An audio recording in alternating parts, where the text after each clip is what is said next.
কি চাই তোর, কি চাই? হ্যাঁ,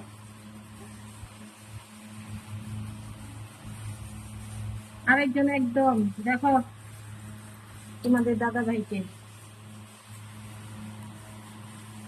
দেখো অবস্থা গরমে কি, গরমে দেখো আর পারছে না, শরীরে আর নিতে পারছে না গরম, এত গরম পড়েছে মানে কি বলবো, মানে রোদ্রের দেখে বাইরে তাকানোই যাচ্ছে না, মানে বাইরে তাকানো আরো গরম লাগছে। এই যে তোমার দাদার অবস্থা দেখে এই যে দেখো শরবত বানিয়ে দিচ্ছি, এই যে আর লেবু, লবণ আর চিনি দিয়ে শরবত উপর পর শরবত করে দিব।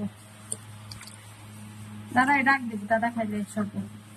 আমার মুখটা দেখিস না কেন রে, আমি একটু হয় দাদা ডাক দে, কি খাবি?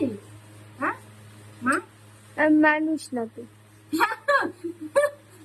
মানুষ না তো, তুই মানুষ দেখে তো বলছি শরবত খাবি নাকি। দাদাকে ডাক, আয় বাবা, বাবা